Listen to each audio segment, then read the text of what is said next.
So hi guys, എൻ്റെ പേര് രഞ്ജിത്ത്. ഞാൻ ഡിജിറ്റൽ മാർക്കറ്റിംഗ് ട്രെയിനർ ആണ് അൺലൈൻ അക്കാഡമിയിലെ. സോ ലാസ്റ്റ് ക്ലാസ്സിൽ നമ്മൾ ഡിസ്കസ് ചെയ്തിട്ടുള്ളത് എങ്ങനെയാണ് ഒരു ആഡ് അക്കൗണ്ട് ക്രിയേറ്റ് ചെയ്യുന്നുള്ളതാണ്. സോ ഇന്നത്തെ ക്ലാസ്സിൽ നമ്മൾ ആഡ് അക്കൗണ്ട് വെച്ചിട്ട് എങ്ങനെ ആഡ് ക്രിയേറ്റ് ചെയ്യാൻ പറ്റുമെന്ന് നോക്കാം. സോ നമുക്ക് വീഡിയോയിലോട്ട് പോകാം.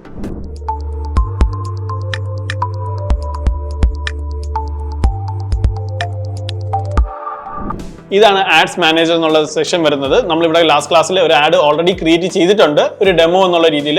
ഇത് നമ്മൾ ഇൻഡെപ്ത് എന്നുള്ള രീതിയിൽ നമുക്കൊരു ആഡ് ക്രിയേറ്റ് ചെയ്ത് നോക്കാം. അതിനുവേണ്ടി ക്രിയേറ്റ് എന്നുള്ള ഓപ്ഷൻ കൊടുക്കുക. അതിന് മുമ്പായിട്ട് നിങ്ങളെ ചൂസ് ചെയ്ത ആഡ് അക്കൗണ്ട് നിങ്ങൾ ക്രിയേറ്റ് ചെയ്തിട്ടുള്ളത് തന്നെയാണോ നോക്കണം. അതിന് വേണ്ടിയിട്ട് നിങ്ങൾക്ക് ഇവിടെ മുകളിൽ ക്യാമ്പയിൻസ് എന്നുള്ള ഓപ്ഷൻ ഉണ്ട്, അതിൽ ജസ്റ്റ് ക്ലിക്ക് ചെയ്യുക. നിങ്ങൾ റീസെൻ്റ് ആയിട്ട് ക്രിയേറ്റ് ചെയ്ത ആഡ് അക്കൗണ്ട് ഇവിടെ വിസിബിൾ ആണോ നോക്കുക. ഇല്ലാന്നുണ്ടെങ്കിൽ സീ മോർ ആഡ് അക്കൗണ്ടിൽ അത് ഓപ്ഷൻ വരുന്നതായിരിക്കും, അതിൽ ജസ്റ്റ് ക്ലിക്ക് ചെയ്യുക. സോ ആ ഒരു ക്യാമ്പയിനിലായിരിക്കും അല്ലെങ്കിൽ ആ ഒരു ആഡ് അക്കൗണ്ടിലായിരിക്കും നിങ്ങൾ ഈ ഒരു ആഡ് റൺ ചെയ്യാൻ പോകുന്നത്. അതിനുശേഷം നിങ്ങൾ ജസ്റ്റ് ക്രിയേറ്റ് എന്നുള്ള ബട്ടൺ ക്ലിക്ക് ചെയ്യുക. ക്രിയേറ്റിൽ നമുക്ക് ഒരുപാട് ടൈപ്സ് ഓഫ് ക്യാമ്പയിൻസ് ഉണ്ട്. ഫസ്റ്റ് നമ്മൾ ഡിസ്കസ് ചെയ്യാൻ പോകുന്നത് അവയർനെസ് ബേസ് ചെയ്തിട്ടുള്ള ക്യാമ്പയിൻ ആണ്. അതിനുശേഷം traffic, engagement, leads, app promotion, sales എല്ലാം വരുന്നുണ്ട്. സോ ഫസ്റ്റ് നമുക്ക് അവയർനെസ് എന്നുള്ള ബേസ് ചെയ്തിട്ട് നമുക്ക് സ്റ്റാർട്ട് ചെയ്യാം. അവയർനെസ് ജസ്റ്റ് ക്ലിക്ക് ചെയ്യുക, കണ്ടിന്യൂ കൊടുക്കുക. അതിനകത്ത് നിങ്ങൾക്ക് അവിടെ വേറെ ഒരുപാട് ഓപ്ഷൻസ് കാണാൻ പറ്റും. ഫസ്റ്റ് നമ്മൾ എപ്പോഴും ഒരു ആഡ് റൺ ചെയ്യുമ്പോൾ നിങ്ങൾ മെയിൻ ആയിട്ട് നോട്ട് ചെയ്യേണ്ട കാര്യം ക്യാമ്പയിൻസ് വെച്ചിട്ടായിരിക്കും സ്റ്റാർട്ട് ചെയ്യുന്നത്. ക്യാമ്പയിൻസ് നമ്മൾ ഫുൾ ഫിൽ ചെയ്തതിനു ശേഷം സെക്കൻഡ് പേജിലോട്ട് പോകും. സെക്കൻഡ് പേജിന്റെ പേരാണ് ആഡ് സെറ്റ് എന്ന് പറഞ്ഞ്, തേർഡ് പേജ് എന്ന് പറഞ്ഞാൽ ആഡ്സ് എന്ന് പറഞ്ഞ്. ഈ ക്യാമ്പയിൻസിനകത്ത് എപ്പോഴും നമുക്ക് കാണാൻ പറ്റുന്ന ഓപ്ഷൻ എന്ന് പറഞ്ഞാൽ ഒന്ന് ക്യാമ്പയിൻ ഡീറ്റെയിൽസ് കാണാം, പിന്നെ നമുക്ക് ഒബ്ജക്റ്റീവ് കാണാൻ പറ്റും, പിന്നെ A/B ടെസ്റ്റിംഗ് വരുന്നുണ്ട്, അഡ്വാൻസ്ഡ് നമുക്ക് ബഡ്ജറ്റ് സെറ്റ് ചെയ്യാൻ പറ്റും. A/B ടെസ്റ്റിംഗ് ഞാൻ ലാസ്റ്റ് ക്ലാസ്സിലും പറഞ്ഞിട്ടുണ്ടായിരുന്നു. A/B ടെസ്റ്റിംഗ് എന്താണെന്നുള്ളത് അതിനെപ്പറ്റി മാത്രം നമ്മൾ വീഡിയോ ചെയ്യുന്നുണ്ട്. രണ്ട് ആഡ് നമുക്ക് ഒരുമിച്ച് റൺ ചെയ്യാൻ പറ്റും, എയും ബിയും എന്നുള്ള പേരിൽ. അതിൽ ഏറ്റവും കൂടുതൽ നന്നായിട്ട് പെർഫോം ചെയ്യുന്ന ഏത് ആഡാണോ അതിന് നമുക്ക് കൂടുതൽ ഫോക്കസ് ചെയ്തുകൊണ്ട് നമുക്ക് ആഡ് ഫോർവേഡ് ചെയ്യാൻ പറ്റുന്ന ഒരു ഫീച്ചറാണ് A/B ടെസ്റ്റിംഗ് എന്ന് പറഞ്ഞാൽ. സോ ആ ഒരു ഓപ്ഷൻ നമുക്ക് ഫീച്ചർ അൺഎബിൾ ചെയ്യണമെന്നുണ്ടെങ്കിൽ നമുക്ക് ഇവിടെ നിന്ന് ക്ലിക്ക് ചെയ്യാം. ഇല്ലാന്നുണ്ടെങ്കിൽ ഓപ്ഷനിലാണ്. ഇപ്പോൾ കറന്റ് ഞാൻ അത് കൊടുക്കുന്നില്ല, കാരണം നമ്മൾ അപ്കമിംഗ് ക്ലാസ്സിന് അതിന് വേണ്ടി സെപ്പറേറ്റ് ഒരു ക്ലാസ് നമ്മൾ പ്രൊവൈഡ് ചെയ്യുന്നുണ്ട്. അഡ്വാൻസ് ബഡ്ജറ്റ് ഞാൻ നേരത്തെ പറഞ്ഞിട്ടുണ്ടായിരുന്നു. അഡ്വാൻസ് ബഡ്ജറ്റ് നമുക്ക് ഈ ക്യാമ്പയിനിലും സെറ്റ് ചെയ്യാം, ഇല്ലാന്നുണ്ടെങ്കിൽ ആഡ് സെറ്റിലും സെറ്റ് ചെയ്യാം. ലാസ്റ്റ് ക്ലാസ്സിൽ ഞാൻ ആഡ് സെറ്റിലാണ് നമ്മൾ ബഡ്ജറ്റ് സെറ്റ് ചെയ്തിട്ടുണ്ടായിരുന്നത്. ഈ പ്രാവശ്യം ഞാൻ ക്യാമ്പയിനിലാണ് ബഡ്ജറ്റ് സെറ്റ് ചെയ്യുന്നത്. സോ ഫസ്റ്റ് നമ്മൾ ബഡ്ജറ്റ് കവർ ചെയ്യുമ്പോഴത്തേക്ക് രണ്ട് ടൈപ്പ് ഓഫ് ബഡ്ജറ്റ് വരുന്നുണ്ട്. ഒന്ന് ഡെയിലി ബഡ്ജറ്റും വരുന്നുണ്ട്, ലൈഫ് ടൈം ബഡ്ജറ്റും വരുന്നുണ്ട്. ഡെയിലി ബഡ്ജറ്റ് എന്ന് പറഞ്ഞാൽ പെർ ഡേ നമ്മൾ ബഡ്ജറ്റ് ഇടുന്നതാണ്. അതായത് പെർ ഡേ 200 rupees ഇടുകയാണെന്നുണ്ടെങ്കിൽ ഓരോ ദിവസവും 200 വെച്ച് നമ്മൾ അക്കൗണ്ടിൽ നിന്ന് ജസ്റ്റ് വിഡ്രോ ചെയ്തുകൊണ്ടിരിക്കും ഫേസ്ബുക്ക്. ഇല്ല, നമ്മളിപ്പോൾ ലൈഫ് ടൈം ആണെന്നുണ്ടെങ്കിൽ ആ ഒരു ആഡ് എന്നാണോ തുടങ്ങുന്നത് എന്നാണ് അവസാനിക്കുന്നത് ആ ഒരു ടോട്ടൽ ഡ്യൂറേഷൻ അകത്ത് വരുന്ന ഒരു എമൗണ്ട്, അതായത് ടോട്ടൽ ഡ്യൂറേഷന് വേണ്ടിയിട്ടുള്ള ഒരു എമൗണ്ട് ആണ് ലൈഫ് ടൈം ബഡ്ജറ്റ് എന്ന് പറഞ്ഞ് കൊടുക്കുന്നത്. അങ്ങനത്തെ രീതിയിൽ നിങ്ങൾക്ക് വേണമെങ്കിൽ ആഡിൽ നിങ്ങൾക്ക് ചെയ്യാൻ പറ്റും. ഇപ്പം ഞാൻ ഡെയിലി വെച്ചിട്ടാണ് പോകുന്നത്. പിന്നെ മെയിനായിട്ട് നോക്കേണ്ട കാര്യം എന്ന് വെച്ചാൽ നിങ്ങൾക്ക് ഇപ്പോൾ ലൈഫ് ടൈം കൊടുക്കുകയാണെന്നുണ്ടെങ്കിൽ നിങ്ങൾക്കൊരു ഓപ്ഷൻ വരും, അല്ലെങ്കിൽ ഡെയിലി കൊടുക്കുകയാണെന്നുണ്ടെങ്കിൽ നിങ്ങൾക്കൊരു ഓപ്ഷൻ ഇവിടെ കാണാൻ പറ്റും, increase your budget during specific time period. അതായത് ഇപ്പോൾ ചില സിറ്റുവേഷൻസിൽ നിങ്ങളൊരു ആഡ് റൺ ചെയ്യുമ്പോഴത്തേക്ക് നിങ്ങളിപ്പോൾ സ്റ്റുഡൻസിനാണ് ടാർഗറ്റ് ചെയ്യണമെന്നുണ്ടെങ്കിൽ സ്റ്റുഡൻസ് അപ്പോൾ രാവിലേക്ക് ആകുമ്പോൾ സ്കൂളിലൊക്കെ പോകില്ലേ, അപ്പോൾ വൈകിട്ടൊക്കെ സ്റ്റുഡൻസ് അവൈലബിൾ ആവുള്ളൂ. അപ്പോൾ നമ്മൾ രാവിലേക്ക് ആഡ് മെയിനായിട്ട് നമ്മൾ റൺ ചെയ്ത് കഴിയുകയാണെന്നുണ്ടെങ്കിൽ സ്റ്റുഡൻസിനൊക്കെ കിട്ടാനുള്ള റീച്ച് വളരെ കുറവായിരിക്കും. അതേപോലെ നമ്മൾ അക്കൗണ്ടിൽ നല്ലൊരു ബഡ്ജറ്റ് പോവുകയും ചെയ്യും.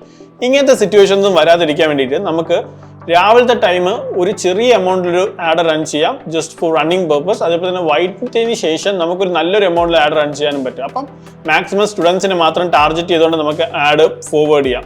അങ്ങനത്തെ ഒരു ഫീച്ചറും കാര്യങ്ങളും വരുന്നുണ്ട്. സോ അതിന് വേണ്ടിയിട്ടാണ് ഈ ഒരു ഓപ്ഷൻ വരുന്നത്. ഞാൻ ഇപ്പോൾ കറന്റ് അത് ഡിസേബിൾ ചെയ്യാണ്. സോ നമുക്ക് നെക്സ്റ്റ് പേജിലോട്ട് പോകാം. ഞാൻ നേരത്തെ പറഞ്ഞല്ലോ, ക്യാമ്പയിൻ നമ്മൾ സെറ്റ് ചെയ്തതിന് ശേഷം സെക്കൻഡ് വരാൻ പോകുന്നത് ആഡ് സെറ്റ് ആണ്. ആഡ് സെറ്റിന് ശേഷമാണ് ആഡ് വരുന്നത്. സോ ആഡ് സെറ്റിൽ നമ്മൾ ഡിസ്കസ് ചെയ്യാൻ പോകുന്നത് നോർമലി ഇപ്പം അവയർനെസ് ആയതുകൊണ്ട് മെയിനായിട്ട് അവർ വീഡിയോ ആയിരിക്കും പ്രൊമോട്ട് ചെയ്യുന്നത്. സോ ഒരു പെർഫോമൻസ് ഗോൾ ഏതാണെന്ന് ചോദിക്കുന്നുണ്ട്. പെർഫോമൻസ് ഗോൾ മാക്സിമം റീച്ച് ആണോ വേണ്ടത്, അല്ലെങ്കിൽ മാക്സിമം നമ്പർ ഓഫ് ഇംപ്രഷൻ ആണോ വേണ്ടത് എന്നുള്ള ഡീറ്റെയിലും കാര്യങ്ങളും ചോദിക്കുന്നുണ്ട്. നമ്മൾ ഏതാണോ നമ്മളുടെ ഗോൾ എന്നുള്ളത് നമ്മൾ ജസ്റ്റ് ചൂസ് ചെയ്യുക.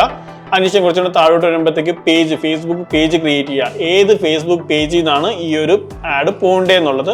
സോ നമുക്കിപ്പം നമ്മളുടെ തന്നെ ഒരു ഫേസ്ബുക്ക് പേജ് ക്രിയേറ്റ് ചെയ്യണമെന്നുണ്ടെങ്കിൽ അതിൽ തന്നെ റൺ ചെയ്യാം. ഇല്ലാന്നുണ്ടെങ്കിൽ നമുക്ക് അവൈലബിൾ ആയിട്ടുള്ള ഏത് പേജാണോ ആ പേജിൽ നിന്നാണെങ്കിൽ നമുക്ക് ഓപ്റ്റ് ചെയ്യാം, പ്രശ്നമൊന്നുമില്ല. അതിനുശേഷം കുറച്ചുകൂടെ താഴോട്ട് വരുമ്പോഴത്തേക്ക് നമുക്ക് ഡൈനാമിക് ക്രിയേറ്റീവ് എന്നുള്ള ഓപ്ഷൻ വരുന്നുണ്ട്. ഈ ക്ലാസ് ഞാൻ ലാസ്റ്റ് ക്ലാസ്സിൽ ഡിസ്കസ് ചെയ്തില്ലായിരുന്നു.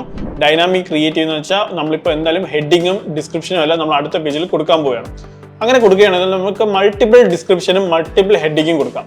അപ്പോൾ ഇത് എല്ലാം കൂടെ കണക്ട് ചെയ്ത് കളഞ്ഞ് ഒരു ഓൾട്ടർനേറ്റീവ് എന്നുള്ള രീതിയിൽ ഇപ്പോൾ ഫസ്റ്റ് ടെക്സ്റ്റും സെക്കൻഡ് ഡിസ്ക്രിപ്ഷൻ, ഇല്ലാന്നുണ്ടെങ്കിൽ ഫസ്റ്റ് ടെക്സ്റ്റും തേർഡ് ഡിസ്ക്രിപ്ഷൻ എന്നൊക്കെ പറഞ്ഞ് നമുക്ക് ഓരോ രീതിയിൽ ഓരോ ആഡ് നമുക്ക് പോപ്പായി വരും. അതായത് നമ്മൾ ഓഡിയൻസിൻ്റെ അടുത്ത് പല പല വെറൈറ്റി പല പല കോമ്പിനേഷൻ ക്രിയേറ്റ് ചെയ്ത് അവർക്ക് ആഡ് എത്തിച്ചു കൊടുക്കാനുള്ള ഒരു ഓപ്ഷനാണ് ഇത്. നമുക്ക് വേണമെങ്കിൽ അൺഎബിൾ ചെയ്യുകയാണെന്നുണ്ടെങ്കിൽ കുറച്ചും കൂടെ റീച്ച് കിട്ടാനുള്ള ചാൻസ് ഭയങ്കര കൂടുതലായിരിക്കും. സോ ഇപ്പം ഞാൻ അത് ഓൺ ചെയ്യുന്നുണ്ട്.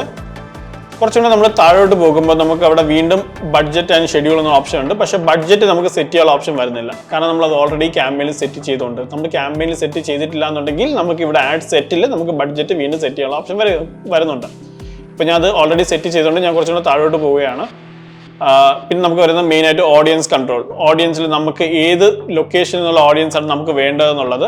ഇപ്പോൾ എഡിറ്റ് ഓഡിയൻസ് എന്നുള്ളത് ഞാൻ ക്ലിക്ക് ചെയ്യുകയാണ്. ഇപ്പോൾ ഓൾറെഡി അതിൽ ഇന്ത്യ എന്നുള്ളത് ടെംപ്ലേറ്റ് ആയിട്ട് വരും. നമുക്കത് ഞാൻ ഇപ്പോൾ താൽക്കാലികമായി ഇപ്പോൾ അത് ക്ലോസ് ചെയ്യാണ്. എന്നിട്ട് ഞാൻ ബ്രൗസ് എന്നുള്ള രീതിയിൽ ഞാൻ കുറച്ച് ലൊക്കേഷൻസ് ചൂസ് ചെയ്യാണ്. ഇതിൽ നിങ്ങൾക്ക് പല രീതിയിൽ നിങ്ങൾക്ക് ലൊക്കേഷൻസ് ആഡ് ചെയ്യാം. ഫോർ എക്സാമ്പിൾ നിങ്ങൾക്ക് ഇവിടെ ലൊക്കേഷൻ ടൈപ്പ് ചെയ്യാം. ട്രിവാൻഡ്രോ എന്നുള്ള രീതിയിൽ ലൊക്കേഷൻ ടൈപ്പ് ചെയ്യാം. ഇല്ല എന്നുണ്ടെങ്കിൽ നിങ്ങൾക്ക് പിൻകോഡ് കൊടുക്കാം. സോ അങ്ങനെ ഒരുപാട് ഓപ്ഷൻസ് ഉണ്ട്. പക്ഷേ ഇതിലെല്ലാത്തിനും അഡ്വാൻറ്റേജ് ഉണ്ട്, ഡിസ്അഡ്വാൻറ്റേജ് ഉണ്ട്. ഫോർ എക്സാമ്പിൾ ഞാൻ ഇപ്പോൾ ട്രിവാൻഡ്രം കൊടുത്തു കഴിഞ്ഞാൽ ട്രിവാൻഡ്രം ഫുള്ളായിട്ട് സെലക്ട് ആവുമെങ്കിലും അതെന്താ ഒരുപാട് സ്ഥലങ്ങൾ ലൈക്ക് നെടുമങ്ങാട് ആണെങ്കിലും പിന്നെ നെയ്യാറ്റിങ്കര ഇങ്ങനത്തെ പാറശാല ഇങ്ങനത്തെ മെയിൻ പോയിന്റ്സ് ഒക്കെ ചിലപ്പോൾ സ്കിപ്പായി പോകാനുള്ള ചാൻസ് ഉണ്ട്. ഇത് അവോയ്ഡ് ചെയ്യാൻ വേണ്ടിയിട്ട് നമുക്ക് മെയിനായിട്ട് കൊടുക്കാൻ പറ്റിയ രണ്ടാമത്തെ ഓപ്ഷൻ എന്ന് പറഞ്ഞാൽ ഡ്രോപ്പ് ഇൻ ആണ്. ഡ്രോപ്പ് ഇൻ ജസ്റ്റ് പിൻ ചെയ്യുക. എവിടെയാണോ നമുക്ക് വേണ്ടത് അവിടെ നമ്മൾ ജസ്റ്റ് ഡ്രോപ്പ് ചെയ്യുക. ഈ ഡ്രോപ്പ് ഇൻ ചെയ്യുമ്പോഴത്തേക്ക് വേറൊരു അഡ്വാൻറ്റേജ് നോക്കി നമുക്ക് റേഡിയസ് അഡ്ജസ്റ്റ് ചെയ്യാൻ പറ്റും. ലാസ്റ്റ് ക്ലാസ്സിൽ നമ്മൾ ഇതിനെപ്പറ്റി ഡിസ്കസ് ചെയ്തിട്ടുണ്ടായിരുന്നു. റേഡിയസ് ഇപ്പോൾ 16 ആണ്. നമുക്ക് മാക്സിമം 80 വരെ നമുക്ക് കൊടുക്കാം. മിനിമം 1 കിലോമീറ്റർ വരെ നമുക്ക് ഓപ്റ്റ് ചെയ്യാനുള്ള ഓപ്ഷൻ വരുന്നുണ്ട്. എവിടെയാണ് നമ്മൾ ഡ്രോപ്പ് ചെയ്തിട്ടുള്ളത് അവിടെ നിന്ന് ഒരു 80 കിലോമീറ്റർ റേഡിയസ് ഫുൾ കവർ ചെയ്തുകൊണ്ടായിരിക്കും നമ്മൾ ആഡ് പബ്ലിഷ് ആകാൻ പോകുന്നത്. ഇതുപോലെ നമുക്ക് മൾട്ടിപ്പിൾ ലൊക്കേഷൻസ് ഇവിടെ കൊടുക്കാം. മൾട്ടിപ്പിൾ നമുക്ക് ഡ്രോപ്പ് ഇന്നും ചെയ്യാൻ പറ്റും. അതിനുശേഷം കുറച്ചുകൂടി താഴോട്ട് വന്നാൽ നമുക്ക് അടുത്ത അഡ്വാൻസ് ഓഡിയൻസ് എന്നുള്ളൊരു ഓപ്ഷൻ നമുക്ക് കാണാം. അതായത് നമ്മളെ ഓഡിയൻസിന്റെ ടേസ്റ്റ് നമ്മൾ ജസ്റ്റ് ഇതിൽ കൊടുക്കുകയാണെന്നുണ്ടെങ്കിൽ ആ ടേസ്റ്റുള്ള ആൾക്കാർക്ക് മാത്രമേ ആഡ് പോവുള്ളൂ. അതെന്റെ എക്സാമ്പിൾ പറഞ്ഞാൽ ഇപ്പോൾ ഞാൻ ഡിജിറ്റൽ മാർക്കറ്റിംഗ് ഒന്ന് ഓപ്റ്റ് ചെയ്ത് കഴിഞ്ഞാൽ ഡിജിറ്റൽ മാർക്കറ്റിംഗ് കൂടുതൽ സെർച്ച് ചെയ്യുന്നവർ അല്ലെങ്കിൽ അതിനെപ്പറ്റി കൂടുതൽ ഡീറ്റെയിൽ ആയിട്ട് റിസർച്ച് ചെയ്യുന്ന ആൾക്കാർക്കായിരിക്കും കൂടുതൽ ഈ ഒരു ആഡ് റൺ ആവുക. അതുകൊണ്ട് അങ്ങനത്തെ ഒരു ഓപ്ഷൻ ചെയ്ത് കഴിഞ്ഞാൽ നമുക്ക് കറക്റ്റ് ടാർഗറ്റ് ഓഡിയൻസ് തന്നെ പോകാനുള്ള ചാൻസുകളും വളരെ കൂടുതലായിരിക്കും.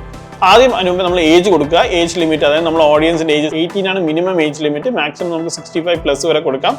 നമ്മൾ ഓഡിയൻസിന്റെ ടേസ്റ്റ് ഏതാണ് അല്ലെങ്കിൽ ഏജ് ഏതാണോ നമ്മൾ ആദ്യം നോക്കുക. അതൊരു 50 ബിലോ അല്ലെങ്കിൽ 35 ബിലോ ആണെന്നുണ്ടെങ്കിൽ ആ രീതിയിൽ നമുക്ക് ഏജ് ഓപ്റ്റ് ചെയ്യാൻ പറ്റും. പിന്നെ ജെൻഡർ വരുന്നുണ്ട്. ജെൻഡർ മെയിൽ ആണെങ്കിൽ മെയിൽ മാത്രമായിട്ട് നമുക്ക് ആഡ് റൺ ചെയ്യാം. ഫീമെയിൽ ആണെന്നുണ്ടെങ്കിൽ ഫീമെയിൽ മാത്രമായിട്ട് ആഡ് റൺ ചെയ്യാം. പിന്നെ ഞാൻ ഓൾ എന്നുള്ള രീതിയിലാണ് ആഡ് റൺ ചെയ്യുന്നത്. പിന്നെ ഞാൻ നേരത്തെ പറഞ്ഞ പോലെ ഡെമോഗ്രാഫിയും അതേപോലെ തന്നെ ഇൻട്രസ്റ്റും വരുന്നുണ്ട്. ഇവിടെ ഞാൻ ഡെമോഗ്രാഫിയിൽ അവിടെ ഡിജിറ്റൽ മാർക്കറ്റിംഗ് ഓപ്റ്റ് ചെയ്യാണ്. ഡിജിറ്റൽ മാർക്കറ്റിംഗ് എന്ന് കൊടുക്കുമ്പോഴത്തേക്ക് നമുക്ക് ഇൻട്രസ്റ്റ് എന്നുള്ളത്, അതായത് ഡിജിറ്റൽ മാർക്കറ്റിംഗ് ആഗ്രഹിക്കുന്ന വ്യക്തികളാണ് ഇൻട്രസ്റ്റ് എന്നുള്ള പേരിൽ വരുന്നത്. അതേപോലെ ഡെമോഗ്രാഫിയും വരുന്നുണ്ട്. അതെന്ന് പറഞ്ഞാൽ digital marketing job title work ചെയ്യുന്നവരൊക്കെയാണ് മെയിനായിട്ട് ഡെമോഗ്രാഫിയിൽ ഇൻക്ലൂഡ് ആയിട്ടുള്ളത്. ഇപ്പോൾ നമുക്കിവിടെ മൾട്ടിപ്പിൾ ആയിട്ട് നമുക്ക് ഇത് ചൂസ് ചെയ്യാനുള്ള ഓപ്ഷൻ ഉണ്ട്. ഇല്ല നമുക്ക് മൾട്ടിപ്പിൾ ആയിട്ട് ചൂസ് ചെയ്യാനായിട്ട് നമുക്ക് കീവേഡ് ഡൗട്ട് ഉണ്ടെന്നുണ്ടെങ്കിൽ വിഷമിക്കേണ്ട, കുഴപ്പമൊന്നുമില്ല ഗൈസ്. നമുക്കിവിടെ സജഷൻസ് എന്നുള്ള ഓപ്ഷനും കാണാൻ പറ്റും. ഈ സജഷൻസ് ഉള്ള ഓപ്ഷനിൽ ഓട്ടോമാറ്റിക്കലി ഫേസ്ബുക്കിന് ഒരുപാട് സജഷൻസ് നമുക്ക് തരും. ഇങ്ങോട്ട് ഈ രീതിയിലുള്ള ആൾക്കാരെയൊക്കെ നമ്മൾ ഓപ്റ്റ് ചെയ്യുന്നുണ്ടോ എന്നുള്ളത് നമുക്ക് അവിടെ നിന്ന് നമുക്ക് ചൂസ് ചെയ്യാം. അങ്ങനെ മൾട്ടിപ്പിൾ ഓഡിയൻസ് നമുക്ക് ചൂസ് ചെയ്യാം. എത്ര മാക്സിമം ഓഡിയൻസ് ചൂസ് ചെയ്യുമോ അത്രയും മാക്സിമം നല്ലൊരു റീച്ച് കിട്ടാനുള്ള ചാൻസും കൂടുതലായിരിക്കും. പിന്നെ ലാസ്റ്റ് വരുന്നതാണ് പ്ലേസ്മെന്റ്. നമ്മൾ ലാസ്റ്റ് ക്ലാസ് ഇതും ഡിസ്കസ് ചെയ്തിട്ടുണ്ടായിരുന്നു. പ്ലേസ്മെന്റ് എവിടേക്കാണ് ആഡ് റൺ ചെയ്യേണ്ടത് എന്നുള്ളതാണ് നമ്മൾ പ്ലേസ്മെന്റിൽ ഡിസ്കസ് ചെയ്യുന്നത്. പ്ലേസ്മെന്റ് അഡ്വാൻസിൽ ജസ്റ്റ് എഡിറ്റ് എന്നുള്ള ഓപ്ഷൻ ക്ലിക്ക് ചെയ്താൽ നമുക്ക് മാനുവലി പ്ലേസ്മെന്റ് ചെയ്യാൻ പറ്റും. അല്ലെങ്കിൽ അഡ്വാൻസ് പ്ലസ് എന്നുള്ള രീതിയിൽ. അഡ്വാൻസ് പ്ലസ് ആണെന്നുണ്ടെങ്കിൽ എല്ലാ പ്ലാറ്റ്ഫോം ഫേസ്ബുക്കിൽ ഏതൊക്കെ പ്ലാറ്റ്ഫോമാണ് അവൈലബിൾ ആയിട്ടുള്ളത് അതിൽ മാക്സിമം പ്ലാറ്റ്ഫോമിൽ നമ്മൾ ആഡ് റൺ ആവുന്നതായിരിക്കും. സോ നമുക്കിപ്പം മാനുവലിയാണ് ഞാൻ കൊടുക്കുന്നത്. മാനുവലി കൊടുത്താൽ നമുക്ക് ഓപ്റ്റ് ചെയ്യാൻ പറ്റും. ലൈക്ക് ഇപ്പോൾ ഞാൻ ഫേസ്ബുക്കിൽ മാത്രമാണ് ആഡ് റൺ ചെയ്യുന്നുണ്ടെങ്കിൽ ഫേസ്ബുക്ക് മാത്രം എനിക്ക് ടാർഗറ്റ് ചെയ്തുകൊണ്ട് ആഡ് കൊടുക്കാം. ഇല്ല ഇൻസ്റ്റാഗ്രാമിൽ ആഡ് ചെയ്യുന്നുണ്ടെങ്കിൽ ഇൻസ്റ്റാഗ്രാം നമുക്ക് ആഡ് ചെയ്യാം.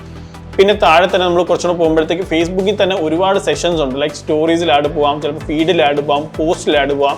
ഇങ്ങനെ ഒരുപാട് പ്ലാറ്റ്ഫോംസിൽ ആഡ് പോകും. അപ്പോൾ ഇവിടെയും നമുക്ക് കൺട്രോൾ ചെയ്യാൻ പറ്റും ഏതൊക്കെ പ്ലാറ്റ്ഫോമിലാണ് ആഡ് പോകേണ്ടതെന്നുള്ളത്. ഫേസ്ബുക്കിലാണെങ്കിലും ഇൻസ്റ്റാഗ്രാമിലാണെങ്കിലും ഏതൊക്കെ പ്ലാറ്റ്ഫോമിലാണ് ആഡ് പോകേണ്ടതെന്നുള്ളത് നമുക്ക് കൺട്രോൾ ചെയ്യാനുള്ള ഓപ്ഷൻ ഇവിടെ അവൈലബിൾ ആണ്. ഇതെല്ലാം കറക്റ്റായിട്ട് നമ്മൾ ചൂസ് ചെയ്തതിന് ശേഷം നമ്മൾ നെക്സ്റ്റ് കൊടുക്കുക.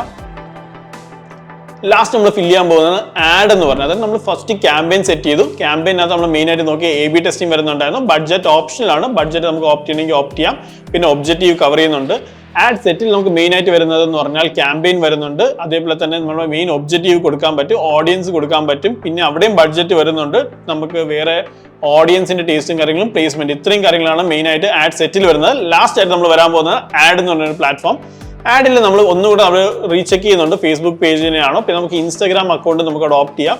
ഇൻസ്റ്റാഗ്രാം അക്കൗണ്ട് കണക്ട് ചെയ്തതിന് ശേഷം അവർ താഴെ ആഡ് സെറ്റപ്പ് ഉണ്ട്. ഏത് ഫോർമാറ്റ്, അതായത് സിംഗിൾ ഫോട്ടോ ആണോ വീഡിയോ ആണോ. ഞാൻ ലാസ്റ്റ് ക്ലാസ്സിൽ പറഞ്ഞിട്ടുണ്ടായിരുന്നു നമുക്ക് മെയിനായിട്ട് 4 ടൈപ്പ് ഓഫ് ആഡാണ് റൺ ആവുന്നത്. ഒന്ന് ഇമേജ്, പിന്നെ ഒന്ന് വീഡിയോ, ഒരു കാരസോൾ, പിന്നെ കളക്റ്റീവ് ആഡ്സ്. ഇപ്പോൾ കാരസോൾ അല്ല, ഞാൻ ഇപ്പോൾ ഒരു ഇമേജ് എന്നുള്ള രീതിയിലാണ് മെയിനായിട്ട് പോകാൻ ഓപ്റ്റ് ചെയ്യുന്നത്. ഞാനൊരു സെലക്ട് ഇമേജ് കൊടുത്തതിന് ശേഷം ഞാനൊരു ഇമേജ് ഇവിടെ നിന്ന് ചൂസ് ചെയ്യാണ്. സോ ഞാൻ ഇപ്പോൾ അൺലേണിൻ്റെ വീഡിയോ ഫോട്ടോ തന്നെ എടുക്കുകയാണ്. ജസ്റ്റ് ചൂസ് ചെയ്തതിന് ശേഷം കണ്ടിന്യൂ കൊടുക്കുക. അങ്ങനെ നമ്മൾ ഫോട്ടോ ചൂസ് ചെയ്തിട്ടുണ്ട്. സോ കുറച്ചും കൂടെ താഴോട്ട് പോകുമ്പോഴത്തേക്ക് നമുക്ക് അടുത്ത ഡീറ്റെയിൽ, അതായത് ടൈറ്റിലും ഡിസ്ക്രിപ്ഷനൊക്കെ നമുക്ക് ഓപ്റ്റ് ചെയ്യാനുള്ള ഓപ്ഷൻ ഉണ്ട്. ഹെഡിങ് ആയിട്ട് ഡിജിറ്റൽ മാർക്കറ്റിംഗ് ഇൻസ്റ്റിറ്റ്യൂട്ട് എന്ന് കൊടുക്കുകയാണ്. അതേപോലെ തന്നെ നമുക്ക് മൾട്ടിപ്പിൾ ടൈറ്റിൽസ് ആഡ് ചെയ്യാം. എത്രമാത്രം ടൈറ്റിൽ ആഡ് ചെയ്യുന്നു അല്ലെങ്കിൽ എത്രമാത്രം ഹെഡ്ലൈൻസ് ആഡ് ചെയ്യുന്നു അത്രമാത്രം അഡ്വാൻറ്റേജ് ആയിരിക്കും. ലീസ്റ്റ് ആയിട്ട് ഒരിക്കലും ആഡ് ചെയ്യാൻ പാടില്ല. മാക്സിമം ഒരു 5 എന്തെങ്കിലും ആഡ് ചെയ്താൽ അത്രമാത്രം റീച്ച് കിട്ടാനുള്ള ചാൻസ് ഭയങ്കര കൂടുതലായിരിക്കും. ഇതേപോലെ തന്നെയാണ് നമുക്ക് ഡിസ്ക്രിപ്ഷൻ. അതേപോലെ നമുക്ക് ആഡ് ചെയ്യാനുള്ള ഓപ്ഷൻ നമുക്ക് ഇവിടെ അവൈലബിൾ ആണ്. ആഡ് ഹെഡ്ലൈൻ ഓപ്ഷൻ എന്നുള്ള ഓപ്ഷൻ ഉണ്ട്. അതിൽ നമുക്ക് മൾട്ടിപ്പിൾ ആയിട്ട് നമുക്ക് ക്ലിക്ക് ചെയ്ത് കഴിഞ്ഞാൽ അത്രമാത്രം നമുക്ക് ഹെഡിങ് ചൂസ് ചെയ്യാൻ പറ്റും. മാക്സിമം നമുക്ക് 5 ഹെഡിങ്സ് വരെ നമുക്ക് ചൂസ് ചെയ്യാൻ പറ്റും. ഇങ്ങനത്തെ ഒരു ഫീച്ചറും ഇവിടെ അവൈലബിൾ ആയിട്ട് വരുന്നുണ്ട്. അതിനുശേഷം നമുക്ക് ഡിസ്ക്രിപ്ഷനിലോട്ട് പോകാം. ഡിസ്ക്രിപ്ഷനും ഞാൻ നേരത്തെ പറഞ്ഞ പോലെ നമുക്ക് നല്ലൊരു ലെങ്ത് ആയിട്ടുള്ള ഡിസ്ക്രിപ്ഷൻ, നല്ലൊരു ക്യാച്ച് ആയിട്ട് കൊടുത്തു കഴിഞ്ഞാൽ അത്രമാത്രം അട്രാക്റ്റീവ് ആയിരിക്കും. ഇതെല്ലാം കീവേഡ് ബേസ് തന്നെ മാൻഡേറ്ററി ആയിട്ട് കൊടുത്തിരിക്കണം. എന്നാൽ മാത്രമേ അതൊരു ക്യാച്ചി ആയിരിക്കുള്ളൂ ഓഡിയൻസിന്. ഇവിടെ നമുക്ക് 5 ഡിസ്ക്രിപ്ഷൻ വരെ കൊടുക്കാനുള്ള ഫീച്ചേഴ്സ് ഉണ്ട്. പിന്നെ ലാസ്റ്റ് വരുന്നതാണ് നമ്മളെ വെബ്സൈറ്റ് എന്ന് പറയുന്നത്. വെബ്സൈറ്റ് നമ്മളുടെ വെബ്സൈറ്റ് തന്നെ കറക്റ്റ് കൊടുക്കുക. ഇപ്പോൾ ഞാൻ കറൻ്റ്ലി നമ്മൾ അൺലേണിൻ്റെ വെബ്സൈറ്റ് ഞാൻ ഓപ്റ്റ് ചെയ്യാണ്. ഇതുപോലെ നിങ്ങൾക്ക് നിങ്ങളുടെ URL ഓപ്റ്റ് ചെയ്യാൻ പറ്റും. കോൾ ടു ആക്ഷൻ കൊടുക്കാനുള്ള ഓപ്ഷനുണ്ട്. ലൈക്ക് നിങ്ങളിപ്പോൾ ഓർഡർ ആണോ ഡൗൺലോഡ് ആണോ, ഇതുകൊണ്ട് എങ്ങനെയാണ് നിങ്ങൾക്ക് എത്തേണ്ടത്, നിങ്ങളുടെ അടുത്ത് എത്തേണ്ടത് എന്നുള്ള രീതിയിലാണ് ചോദിക്കുന്നത്. ഒരു വീഡിയോ ഒക്കെ ആണെന്നുണ്ടെങ്കിൽ നമുക്ക് വാച്ച് നൗ, സബ്സ്ക്രൈബ് എന്നുള്ള രീതിയിൽ കൊടുക്കാം. Apply now, book now, contactors, phone നമ്പറൊക്കെ ആണെങ്കിൽ കോൺടാക്ടേഴ്സ് എന്നുള്ള രീതിയിലൊക്കെ കൊടുക്കാനുള്ള ഓപ്ഷൻസ് ഉണ്ട്. ഇതിലിപ്പോൾ ഏത് വേണമെങ്കിലും നമുക്ക് ഓപ്റ്റ് ചെയ്യാൻ പറ്റും. ഞാൻ ഇപ്പോൾ താൽക്കാലികമായി അപ്ലൈ നൗ ആണ് ഓപ്റ്റ് ചെയ്യുന്നത്. സോ ഡിസ്പ്ലേ ലിങ്കിൽ നമ്മൾ നേരത്തെ നമ്മൾ ചെയ്ത വെബ്സൈറ്റിൻ്റെ ലിങ്ക് അവിടെ ഓപ്റ്റ് ചെയ്യുക. അതിനുശേഷം താഴോട്ട് വരുമ്പോഴത്തേക്ക് അപ്ലൈ നൗ എന്നുള്ളൊരു പേരിലാണ് ഞാൻ കൊടുക്കുന്നത്. ഇതെല്ലാം കഴിഞ്ഞിട്ട് നമുക്ക് പ്രിവ്യൂ നോക്കാം. അതായത് നമ്മൾ ഇതുവരെ ചെയ്തിട്ടുള്ള ആഡ് എങ്ങനെയാണ് പോകാൻ പോകുന്നത്, ഓഡിയൻസിൻ്റെ അടുത്ത് എത്താൻ പോകുന്നത്. നമുക്ക് അഡ്വാൻസ് പ്രിവ്യൂ, ഇവിടെ പ്രിവ്യൂ നോർമലി കാണിക്കുന്നുണ്ട്. നമുക്ക് അഡ്വാൻസ് പ്രിവ്യൂ തന്നെ നോക്കാം. ഏതൊക്കെ പ്ലാറ്റ്ഫോമിലായിരിക്കും ആഡ് റൺ ചെയ്യുന്നുള്ളത് നമുക്ക് ഡീറ്റെയിൽ ആയിട്ട് അറിയാൻ പറ്റും. ഇവിടെ തന്നെ നമുക്ക് കണ്ടാൽ അറിയാം. ഫേസ്ബുക്ക് ഫീഡിൽ, ഇൻസ്റ്റാഗ്രാം ഫീഡിൽ, ഫേസ്ബുക്ക് സ്റ്റോറിയിൽ, ഇൻസ്റ്റാഗ്രാം സ്റ്റോറിയിൽ, അങ്ങനെ ഒരു ഏകദേശം 13+ പ്ലാറ്റ്ഫോമിലായിരിക്കും നമ്മൾ ആഡ് റൺ ആവാൻ പോകുന്നത്. ഇതെല്ലാം നമ്മൾ ഓക്കെ ആണെന്നുണ്ടെങ്കിൽ നമുക്ക് ജസ്റ്റ് സേവ് ചെയ്തതിന് ശേഷം നമുക്ക് പബ്ലിഷ് കൊടുക്കാം. പബ്ലിഷ് കൊടുത്തു കഴിഞ്ഞാൽ നമ്മൾ ആഡും ഇതുപോലെ റൺ ആവുന്നതായിരിക്കും. ഇത് ജസ്റ്റ് അവയർനെസ് ബേസ്ഡ് ആയിട്ടുള്ള ഒരു ആഡാണ്. ഇതേപോലെ നമുക്ക് വേറെ ഒരുപാട് 6 ആഡ് വരുന്നുണ്ട്, ലൈക്ക് ലീഡ് ജനറേഷൻ ആഡ് ഉൾപ്പെടെയായിട്ട്. അത് നമ്മൾ അടുത്ത ക്ലാസ്സിൽ നമ്മൾ ഡിസ്കസ് ചെയ്യുന്നതായിരിക്കും. സോ ഈ ക്ലാസ് ഇവിടെ വൈൻഡ് ചെയ്യാണ്. Signing off, Ranjith from unlearn academy.